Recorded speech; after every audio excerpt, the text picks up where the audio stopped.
então a nossa série é essa aí, mais do que vencedores, diga aleluia. Cara, eu sempre te falo, né, que esses nomes das séries que a gente coloca aqui não é da nossa cabeça. Ah, pastor, o pastor achou legal botar esse nome, mais do que vencedor, para atrair muita gente. Não, não é para atrair muita gente não, está escrito. O apóstolo Paulo deixou isso aí registrado no livro de Romanos, capítulo 8, no verso 37, na inspiração do Espírito Santo. Então, o Espírito Santo deixou isso aí registrado para mim e para você. Em todas essas, vamos ler. Em todas essas coisas, porém, somos o quê? Por meio daquele que nos amou. E qual é o nome dele? É isso aí. Em todas essas coisas, somos mais do que vencedores, por meio daquele que nos amou. O que eu quero trazer? Olha aqui para mim, presta atenção, não é hora de você se distrair. O que eu quero trazer para você, a tua consciência, gente, com esse tema e com essa série de mensagens? Você sabe, né? A gente faz série de mensagens aqui com o objetivo de conscientizar você de algo que é importante, que vai fazer toda a diferença no teu dia a dia, no dia a dia da tua vida cristã. Então a ideia aqui, queridos, é mostrar a nossa verdadeira condição em Cristo Jesus é essa. A verdadeira condição da igreja em Cristo Jesus é uma posição de vitória. Por algo que Ele fez, não por algo que eu faço. Não tem a ver com o que eu faço, tem a ver com o que Ele fez, diga amém. E eu e você vamos precisar entender isso. Porque se eu não entendo isso, sabe, como é que eu vou combater? É completamente diferente, cara, eu combater um combate já sabendo que eu sou vencedor, e eu combater um combate achando que eu estou correndo atrás da vitória. A gente ouve muito, estou correndo atrás do prejuízo. Não, você não está correndo atrás do prejuízo, porque você não tem prejuízo, você está em Cristo Jesus, cara. Não tem prejuízo. Como é que eu estou em Cristo, eu estou no prejuízo, cara? Prejuízo eu estava. Que eu estava indo para o inferno, tinha uma natureza morta, vivia na prática do pecado, acabava com a minha vida, meu salário não durava nem uma semana. Eu recebia hoje, semana que vem já estava no cheque especial, que não tinha sabedoria. Isso era prejuízo. Não tinha credibilidade de ninguém, carrancudo, feio, arrumando confusão para cima e para baixo. Hoje, em Cristo Jesus, sou mais que vencedor, cara, e você também. A natureza mudou. Então a gente vai precisar entender. Agora preste atenção para cá. Isso aqui é a nossa realidade, mas nem sempre a situação que eu e você enfrentamos mostra isso. Naturalmente não. Aí é que está o problema. Nesse contexto mesmo de Romanos 8, se eu não me engano, começa lá no 28, ele começa a falar o seguinte, olha só, e sabemos, cara, que todas as coisas contribuem para o bem daqueles que amam a Deus, e que são chamados segundo o seu propósito, é o que ele diz lá. E aí no 29 ele diz, porque os que de antemão conheceu, também os predestinou para serem conforme, diminui para mim, Sheila, esse ventilador aqui, que senão ele vai voar minhas folhas todas. Obrigado, esse da esquerda. Então, daqueles que são chamados segundo o seu propósito. É isso aí. Pois aqueles que de antemão conheceu, também predestinou para serem conforme a imagem do seu Filho. Então, o propósito de Deus, que eu seja cada vez mais parecido com Jesus. E aí ele começa a falar, cara. E aos que predestinou, justificou, santificou, glorificou. E aí no 31 ele começa a chegar à conclusão. Presta atenção, cara. Isso aqui é a palavra de Deus para a tua vida. Então no 28, 29 e 30 ele fala da nossa condição. Ele está falando, gente, que do ponto de vista natural, tudo que a gente enfrenta está contribuindo para o nosso bem, cara. Não importa se são coisas agradáveis ou não. O que importa é que está contribuindo para o nosso bem. Para que eu e você sejamos aperfeiçoados. Para que eu e você atinjamos o propósito. Eu iniciei o culto falando de propósito. Qual é o propósito? Que eu seja igual a Jesus, cara. Como lá o Douglas Gonçalves, né, tem o ministério dele, Jesus Cop, você é uma cópia de Jesus, cara. Ele fala sempre isso, e é uma realidade. cópia de Jesus. Esse é o plano de Deus. Que eu e você fôssemos reproduzidos, como é que se fala quando se reproduz um negócio em grande escala, Ronald? É uma grande reprodução em série de escala, vários Jesus espalhados em massa, reprodução em massa. Isso é o significado da palavra cristão, pequeno Cristo. Representantes de Cristo, embaixadores do reino de Deus. Eita glória! Então você acha que Deus vai botar um povo derrotado na terra para representá-lo? Diga amém. Já falou errado. Como é que Deus vai botar um povo derrotado na terra para representá-lo, cara? Não vai mesmo. Você é mais que vencedor em Cristo Jesus, cara. Independente desse problema que você está enfrentando. Independente. Mas o inferno, esse mundo, esse lixo, que para ele não tem mais solução, que ele vai mesmo para o lago de enxofre, ele fica perturbando a igreja. Ele fica levantando situações para que eu e você cheguemos à conclusão que a nossa vida é uma desgraça. E aí, vai entrar na onda dele? Você vai tirar a conclusão a respeito da sua vida com base no que você enfrenta, da ótica de Deus, ou da ótica da palavra, ou da ótica do inferno? Porque ele vai dizer que tua família não presta, porque você está enfrentando uma dificuldade no casamento. Eu também enfrento, mas minha família é uma bênção. Ele vai dizer que você é um enfermo e vai morrer doente, porque você está enfrentando um sintoma. Eu também enfrento sintoma, mas a Bíblia diz que eu fui curado na cruz do Calvário.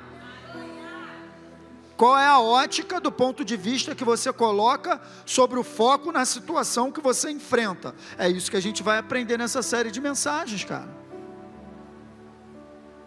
Então Romanos, ele apresenta no 28, 29 e 30, anota aí, dever de casa, leia do Romanos 8, 28 até o 39. Romanos 8, 28 até o 39. Para você poder meditar, cara, na tua real condição. Tá? Então no 28, 29 e 30, Fabrício, ele estabelece a nossa condição. Sabemos que tudo contribui para o nosso bem, porque Deus tem um propósito na nossa vida, e para que a gente cumpra esse propósito, no 30 ele fala, ele já nos justificou, já nos santificou, já nos botou no lugar. Para que você ande nesse propósito dele sobre a face da terra, é o que diz lá no 30, ó, aos que predestinou, chamou, justificou, glorificou, santificou, cara, ele fez tudo. E aí no 31 ele começa a chegar a uma conclusão, bom, que diremos pois diante dessas coisas? Se Deus é por nós, por que ele está falando isso, cara? Porque ele já chegou a uma conclusão no 28, 29 e 30 de uma obra que Deus já realizou na minha e na tua vida. Então ele, cara, se Deus é por nós, entre aspas, ele está dizendo, se Deus já realizou essa obra na minha vida, se Deus já me chamou, já me justificou, já me colocou numa posição, quem será contra nós?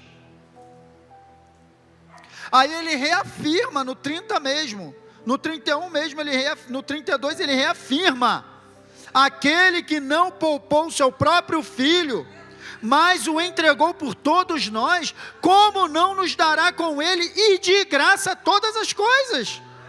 Cara, ele está dando a dica toda, olha só, uma vez que ele já entregou o filho, agora ele vai te dar tudo, crente.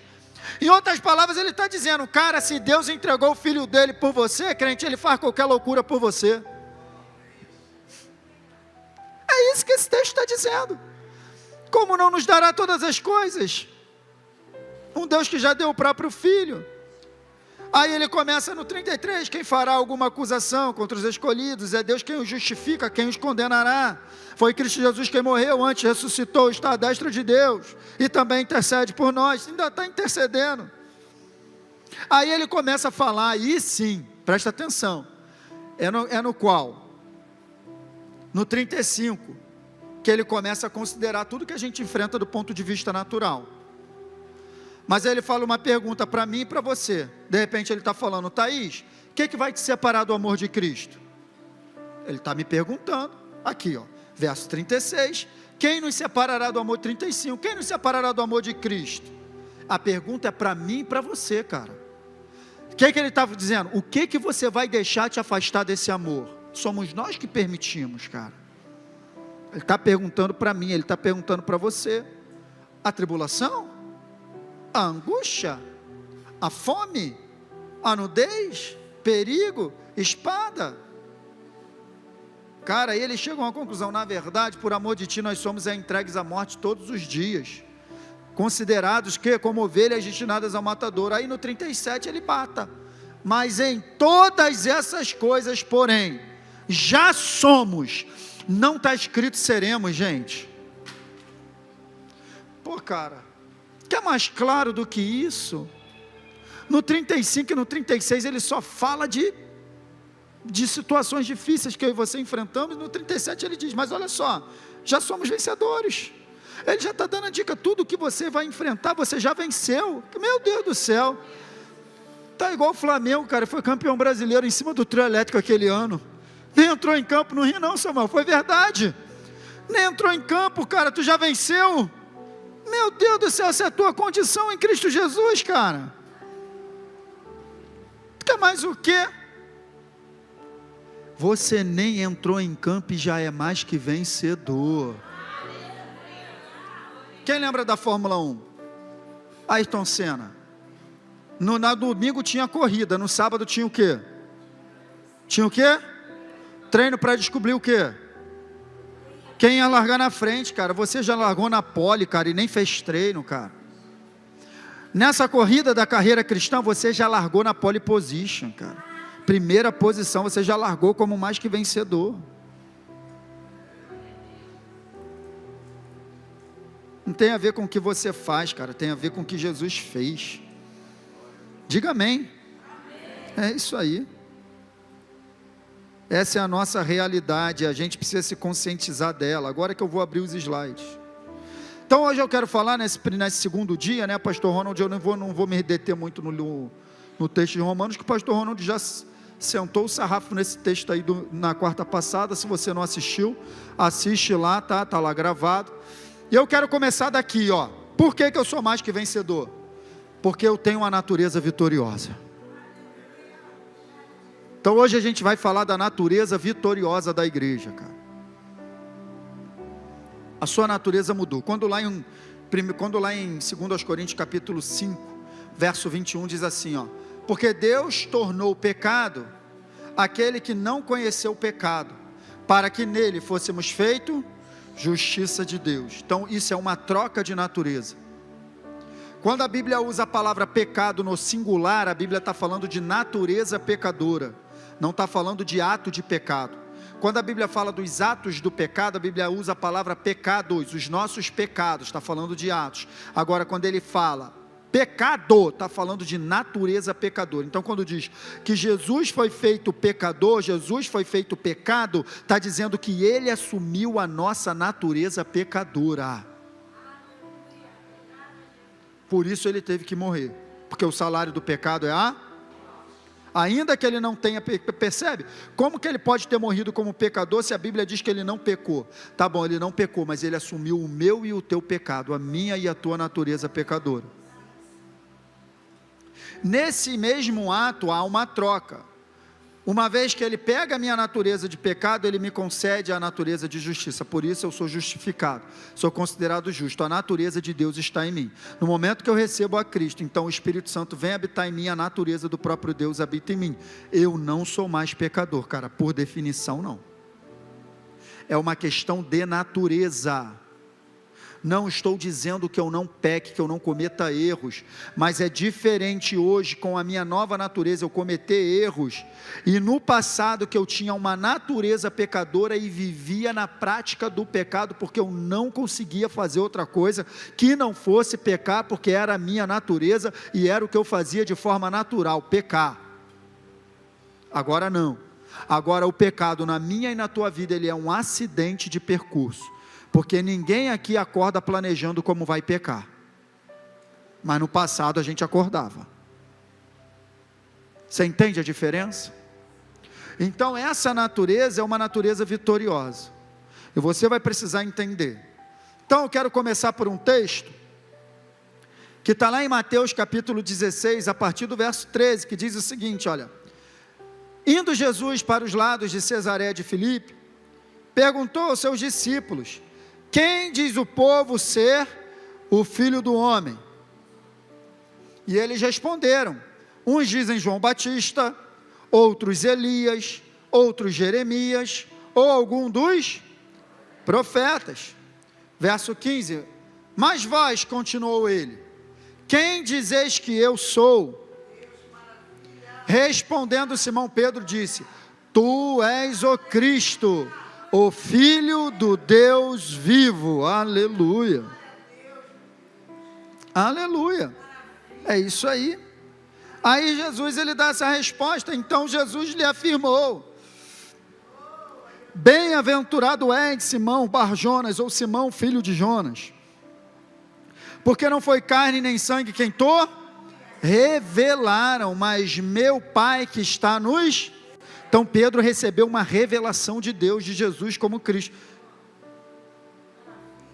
Pedro recebeu essa revelação e Jesus percebeu: cara, carne e sangue não sabe disso. Você recebeu essa revelação do céu. Ninguém sabia que ele era o Cristo enviado. Aí agora Jesus faz um trocadilho no verso 18. Também eu te digo que tu és Pedro, e sobre esta pedra edificarei a minha, e as portas do inferno não prevalecerão contra ela. Aleluia. Edificarei a minha igreja, e as portas do inferno não vão prevalecer. Você é mais do que vencedor, cara, sobre todas as forças das trevas. Não é porque você é bonzinho, é porque você é a igreja de Cristo Jesus. O inferno não pode prevalecer, porque Jesus falou que não prevaleceria. Agora, a gente tem uma consciência muito errada sobre essa passagem, porque quando as pessoas falam isso de modo geral, o inferno não vai prevalecer, as portas do inferno não vão prevalecer, é como se o inferno estivesse nos atacando, mas não fosse conseguir. É essa impressão que você tem, sim ou não? Como se fosse o inferno avançando, nos atacando, mas ele não vai conseguir prevalecer. Dá essa impressão, sim ou não? Mas não é isso. Vou te explicar por quê. Porque se fosse o inferno atacando a gente, estaria escrito que o inferno não conseguiria derrubar as portas da igreja. Afinal de contas, ele está atacando de fora para dentro, tentando entrar, e as portas da igreja não vão cair. Mas o que está dizendo é que as portas do inferno não vão prevalecer, ou seja, quem está empurrando essa porta é a gente.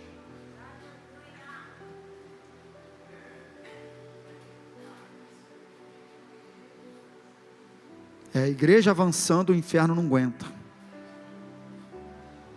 Porque está falando da porta do inferno. Então quem está atacando de fora, quem está atacando, quem está entrando, quem está batendo na porta, quem está esmurrando essa porta? A igreja. E não vai aguentar, vai cair. Então não é uma questão de eu estar aqui tomando pancada, não vai prevalecer, é uma questão, cara, eu vou avançar, cara, vamos avançar, vou continuar, porque é o propósito de Deus sobre a face da terra, e o inferno não vai impedir. Por quê, gente? Quando a gente entende, cara, e a gente pega, que a minha e a tua vida é um propósito de Deus, e nós estamos avançando no propósito de Deus, preste atenção, isso aqui muda a tua vida, tá? Eu vou falar um negócio aqui bobo, mas que muda a tua vida se você mudar a tua visão. Quando você entende que a tua vida é um propósito de Deus, e você está avançando sobre a face da terra no propósito de Deus, você vai compreender que tudo que se levanta contra você, na verdade está se levantando contra o propósito de Deus, e não pode prevalecer.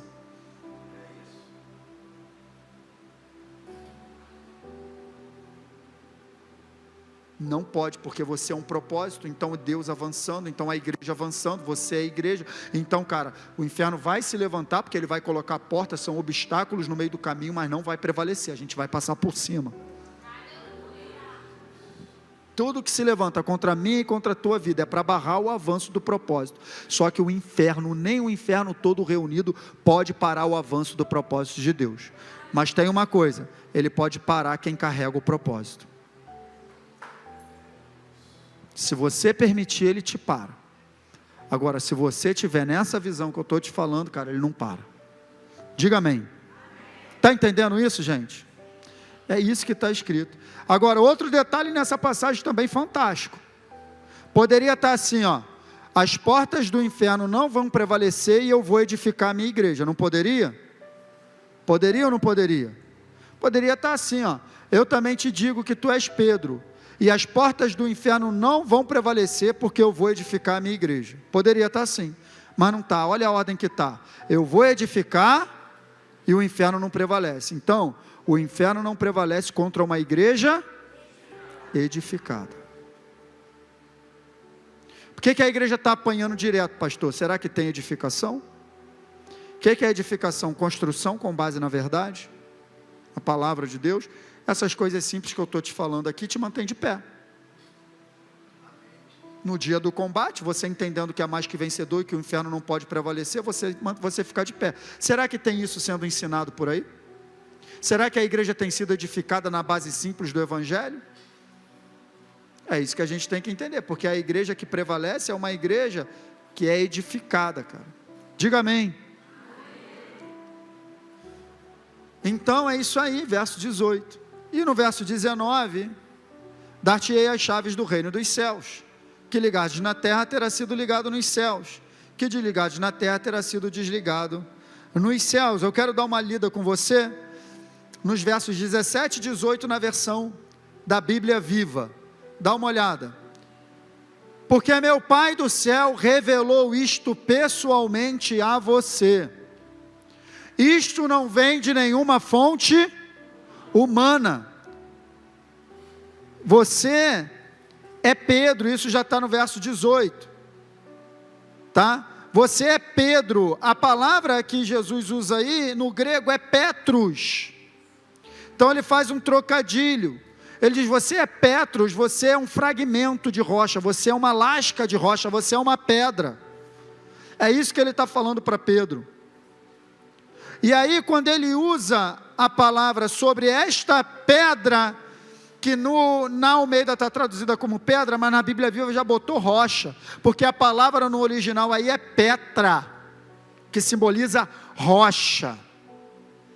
Então Jesus, ele faz um trocadilho de palavras, e ele diz: olha, eu também te digo que tu és Pedro, Petrus, fragmento de rocha, e sobre essa Petra, no grego, ou seja, sobre essa rocha, edificarei a minha igreja, e as portas do inferno, não, olha lá, todas as forças do inferno, não, querido, você pode imaginar a força do inferno?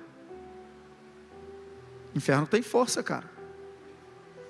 Já viu uma pessoa tomada pela malignidade? Como é que fica?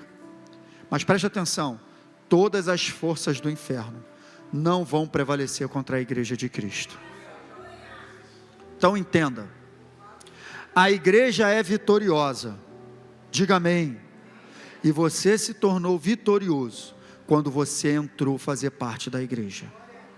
É isso, não tem a ver com você, tem a ver com a condição que Cristo colocou a sua igreja, da qual você pela fé entrou e agora você faz parte. É igual predestinação. Uma vez salvo, salvo para sempre. Não é bem assim. Ele diz mesmo que predestinou para a salvação. Mas quem é predestinado para a salvação? A igreja. Uma vez que eu me torno igreja, eu entro na predestinação. Se eu deixo de ser igreja, eu saio da predestinação. Quem está entendendo isso? Então é isso, a mesma coisa é a questão da vitória. Vitória é uma condição, cara, que nós estamos. Então de que Jesus está falando? De que rocha é essa que ele está falando que a igreja vai ser edificada, gente? Preste atenção, a igreja é edificada sobre a revelação de Jesus como Ele é a rocha. Eu só queria te dizer, Cristo não é o sobrenome de Jesus. O nome dele é Jesus, Yeshua. Cristo não é o sobrenome dele. Jesus Cristo não é. Quando a gente fala Jesus ou Cristo, a gente está falando, a tradução dessa palavra Cristo é o Messias, o enviado.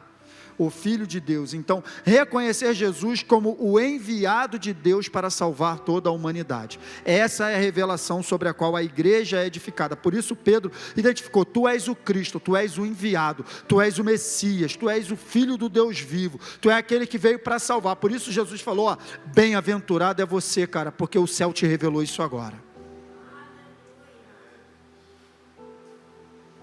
E é sobre esta revelação de Jesus como Messias, o Cristo, tá? É que a igreja é edificada na vitória.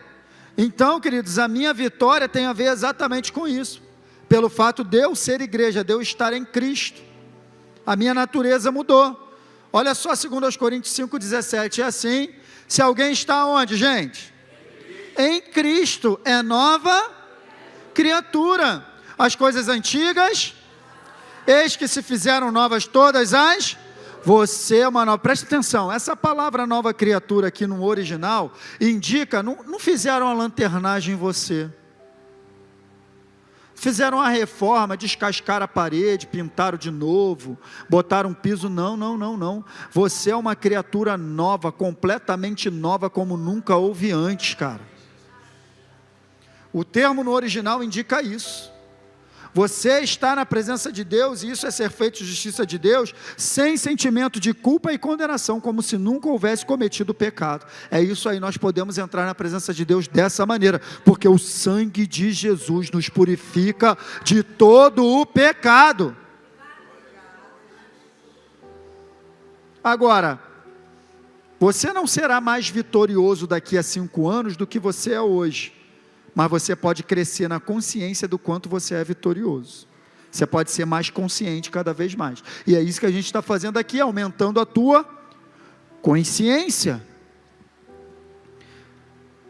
Vamos lá para 2 Coríntios capítulo 2, verso 14, olha o que diz: graças, porém, a quem? A Deus que em Cristo, um dia sim, dia não, me conduz em triunfo. Diga amém. Não tem, cara, é sempre me conduz em... Agora você percebe, ele não está dizendo que Deus me conduz ao triunfo, porque se eu estivesse buscando uma vitória, poderia estar escrito assim: Deus, ele nos conduz sempre ao triunfo. Ele nos conduz em triunfo, ou seja, com base numa vitória que já foi conquistada na cruz do Calvário. Lá em Colossenses está escrito: triunfou sobre eles na cruz. É nesse triunfo, o triunfo de Jesus, que eu sou conduzido pelo Espírito Santo no meu dia a dia. Então qual é o grande segredo, pastor, de eu ser conduzido em triunfo? É eu ser conduzido pelo Espírito Santo. Porque nesse texto aqui eu também sempre digo o seguinte, olha só: Deus, ele nos conduz, ele não nos carrega. Se eu não quero andar em triunfo, ele não vai me carregar. Porque andar em triunfo implica ser conduzido pelo Espírito Santo. Então, que o Espírito Santo me conduz e eu sigo a direção do Espírito, eu já estou caminhando em vitória. Porque essa é a natureza da igreja. A natureza da igreja é vitória, queridos. Amém? É isso aí, a igreja era esse mistério, cara, que ao longo das eras estava para ser revelado, cara, para a humanidade, que Deus guardou esse mistério sobre a sua vontade para o homem e revelou na igreja. Olha só o que está escrito, cara, em Colossenses 1:27 na Bíblia Viva: porque através de séculos e gerações passadas, Ele quem? Deus guardou este segredo. Que segredo é esse? Agora, finalmente foi do seu agrado revelá-lo àqueles que o amam e vivem para Ele. E que segredo é esse, Paulo? Este é o segredo, que Cristo no coração de vocês é a sua única esperança de glória. Cristo no coração, a igreja, Espírito Santo habitando dentro, é a única esperança, cara.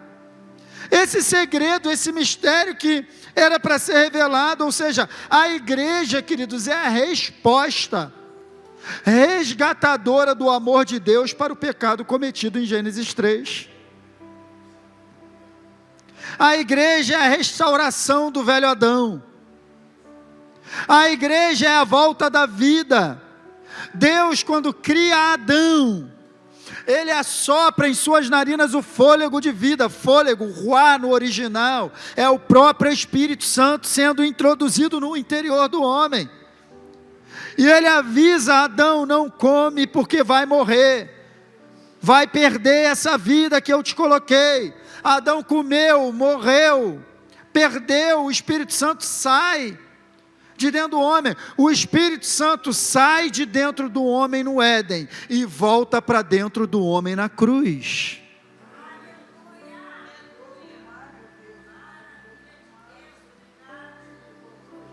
Cristo no coração, no interior de vocês, era o mistério, era o segredo que estava revelado, que é a igreja, o segredo revelado. É a era que eu e você vivemos, queridos. Por isso, o nome igreja está diretamente ligado à vitória. A igreja é isso aí. A vitória de quem, gente? A vitória de Jesus na cruz do Calvário. Igreja está ligado à vitória dele. Queridos, a nossa vitória e a vitória de Jesus deve ser levada em consideração para todas as situações que eu e você enfrentamos, cara. Não tem como viver a nossa vida cristã sem considerar a vitória e aquilo que Jesus fez por mim e por você. Preste atenção, a igreja nasceu da vitória de Jesus na cruz do Calvário. Vitória é a natureza da igreja. Por mais, eu já disse isso aqui a você, que aquele cenário não parecia ser um cenário de vitória. O cenário da cruz parecia ser um grande cenário de derrota, mas na verdade era o cenário da vitória. Era ali, estava nascendo a igreja, de uma vitória, porque a vitória de Jesus na cruz é um fato, cara. Ele venceu as trevas, e é aí que nasce a igreja. A igreja nasce, você está entendendo? Você está entendendo isso essa noite? A igreja nasce num contexto vitorioso, por isso a natureza da igreja é vitória. Não tem, só por ser igreja eu já sou vitorioso, só pelo fato de eu ser igreja. É completamente diferente a gente entender isso, queridos, completamente diferente. Você, essa frase também aqui é interessante, você não luta para a vitória, você resiste da vitória conquistada por Jesus na cruz. O nosso combate não é um combate para conquistar, o nosso combate é um combate para manter, cara.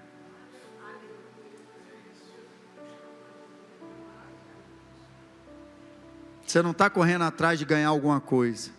Jesus, ele já te colocou numa condição. Agora eu e você temos que manter essa posição de vencedor. Como que eu mantenho, pastor? Aí tem diversas coisas que a gente ainda vai falar. Né? O meu comportamento no dia a dia, ele mantém essa vitória. A maneira como eu interajo com a palavra de Deus, mantém essa vitória. O meu relacionamento com Deus mantém essa vitória. Mas você não está lutando para conquistar nada, cara. Jesus, ele venceu, cara, ele entregou na tua mão essa vitória. E é através, cara, dessa natureza que eu e você precisamos tirar o foco para todas as áreas da nossa vida. Se você não olhar para todas as áreas da sua vida por essa ótica, você vai ser enganado. Se você não considerar atentamente essas duas frases que eu coloquei aqui, ó, que a igreja nasceu da vitória e vitória é a tua natureza, e que você não está lutando para conquistar nada, mas o teu combate é um combate. Se você, quando situações se levantarem, você não considerar desse ponto de vista, você vai ser enganado pelo inferno, porque tudo que ele vai fazer é levantar situações para te convencer que Jesus não está contigo, que você não é vencedor, que a tua vida vai parar, que você é um derrotado, que você é um fracassado. Ele vai levantar todo tipo de situação para fazer você chegar a essa conclusão, até mesmo erros do passado. Ele vai levantar erros do passado, para você ficar nesse sentimento de culpa. Ele vai levantar vergonha, para te mostrar que na verdade agora você não é digno mais de vitória, porque afinal de contas você errou. Cara, eu já te falei, o antídoto para todo erro é arrependimento, e arrependimento é mudança de atitude. Se você se arrependeu, não deixa o diabo mais te condenar, não deixa mais, é simples assim, gente. Então daí lá em Efésios falar sobre isso, para que possais resistir no dia mau, um combate de resistência, e depois de terem feito tudo, permanecer inabalável, após ter vencido tudo. Você está entendendo? É isso aí. Então, onde está o teu foco? Naquilo que você enfrenta, ou naquilo que a palavra diz? É isso que vai fazer diferença na tua vida, cara. Preste atenção nesse texto, olha aqui para mim. Mas aquele que considera de qualquer jeito, considera atentamente, cara. Atentamente o quê? As situações e as circunstâncias. Considera o quê? Na lei perfeita, cara, na palavra de Deus. É isso que você tem que considerar. Lei de quê? Lei da liberdade, cara. E nela persevera. Então olha aqui para mim, aonde você tem que colocar o seu foco? No que a palavra diz. Então tem que considerar atentamente a lei perfeita, a lei da liberdade, porque é daqui que você vai extrair o que você precisa para vencer no dia a dia. Porque presta atenção, pastor, mas está falando que eu sou vencedor, mas eu tenho que vencer? Eu ainda vou te explicar isso. Mas ele conquistou uma vitória, que é a tua posição, e agora você tem que transformar essa posição numa realidade todo dia, mas sempre partindo desse ponto de vista: eu sou vencedor, e essa situação vai ter que se curvar. É assim que a gente tem que andar.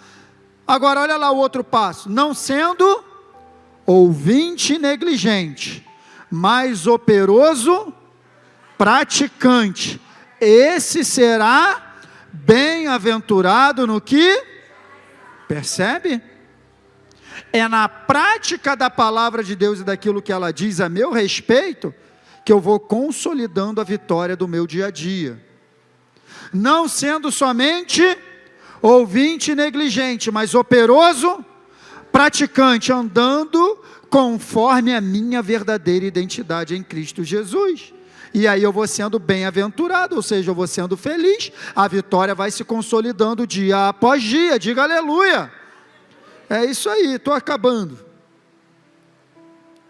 Não vou terminar tudo hoje não, vou parar por aqui. Então presta atenção, pode vir um ministério de louvor que eu vou interromper por aqui, que é muita coisa. Presta atenção, preciso considerar a minha posição do ponto de vista... É isso, gente. É isso. A Bíblia diz, olha aqui, que nós estamos assentados em lugares celestiais com Cristo Jesus. Esse lugar é um lugar de vitória. Porque a Bíblia diz que depois de Jesus vencer, despojar principados e potestades, ele subiu ao céu e assentou-se à direita de Deus. Então ele sentou depois que ele venceu.